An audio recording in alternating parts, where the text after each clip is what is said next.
All right, let's talk about something we use every single second of every day, but almost never think about: electricity. And we're not going to do it with a bunch of boring facts. No, we're going to go on an adventure. We're going to follow a single, tiny electric charge on its amazing journey, all the way from the source right to your screen. So let's get started. Think about it. You do this all the time. You walk into a room, you flick a switch, and boom, light. It feels instant, almost like magic. But what's really going on inside those wires in that split second? What incredible, invisible world are you commanding with just one little touch? Well, let's pull back the curtain and find out. You know, every great story has a hero. And for our story, the hero is the fundamental little spark that makes everything else possible. It all starts here.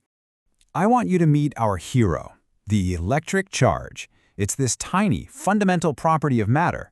Seriously, without it, you've got nothing. No spark, no current, no power. This little guy is the very first domino that needs to fall to light up our world. Okay, so the official definition here, yeah, it sounds a little bit like a textbook, I know, but the idea behind it is actually super simple. Charge is just the basic bit of electrical stuff that lets matter interact in this really special way. And we measure how much stuff there is in coulombs. And here's the deal with charge. It plays by one simple, absolutely crucial rule. Opposites attract, and things that are alike, well, they push each other away. You've seen this with magnets, right? It's the same idea. And this law of attraction and repulsion is what creates the potential for movement. It sets the whole stage for our journey. So our little charge is ready to go, but it's not going to move all by itself. It needs a push, some kind of motivation to get it going. And that brings us to the next critical part of its journey: finding the force that gets it flowing. And that push, that's voltage. You know, the best way to think about it is like a water slide. The higher the slide, the more pressure there is, and the faster you go rocketing down, right?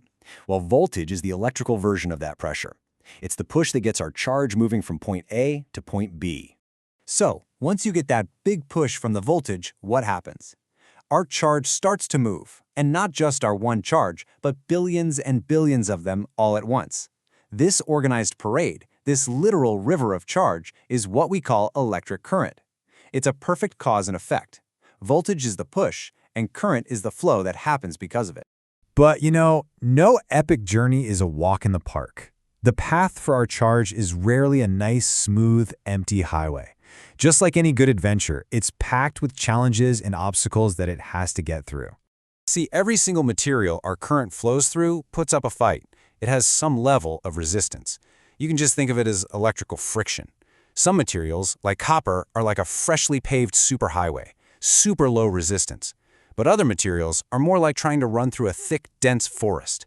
They have really high resistance, and we measure this obstacle course in something called ohms. So, let's recap. We have our three main characters now: the push, which is voltage, the flow, which is current, and the obstacle course, which is resistance.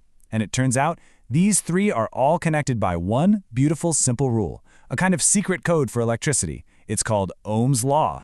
Voltage equals current times resistance. It's just so elegant, isn't it? It tells us that the amount of push you need is directly tied to how much flow you want and how tough the path is. You want to push the same amount of current through a bigger obstacle? Guess what? You're going to need a bigger push. This is basically the rulebook for our charge's entire journey. Now, the way the path itself is built can change literally everything. Does our charge have to follow everyone else in a single file line, or can it choose from a bunch of different routes to get where it's going? And this brings us to the two basic roadmaps for the journey: circuits. Over on the left, you see a series circuit. Think of that like a single-lane country road. Every single car, every charge, has to follow the exact same path, one after the other. But on the right, we've got a parallel circuit. Now that's a multi-lane superhighway, where the charges have a choice of which lane to take. So why does this matter so much? Well, let me ask you this. You ever have those old holiday lights where one bulb burns out and the whole string just goes dark? Ugh, so annoying, right? That's a series circuit. One break in the chain and the whole thing is done. Now think about your house. If your toaster breaks, your refrigerator keeps running, right? That's because your home is wired in parallel.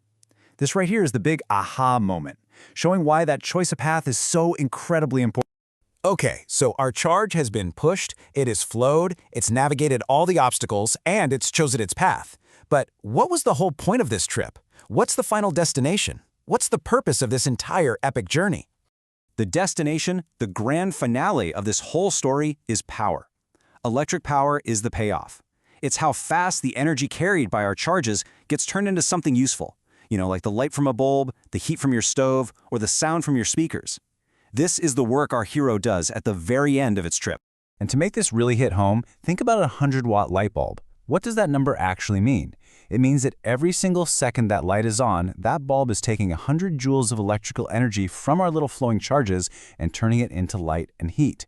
That's the power of this journey, made totally real. So let's run through that whole journey one last time super fast. It all starts with our hero, the charge. It gets a push from voltage, which creates a flow that we call current. It has to navigate the obstacles of resistance. And finally, when it reaches its destination, it delivers power to make our world work. From a single tiny charge to an entire city lit up at night, it's an incredibly elegant and predictable system. But this brings up a really important question. If the rules of this journey are so clear, what happens when they get broken? What makes this incredibly helpful force suddenly become dangerous? Well, that's a story for another time.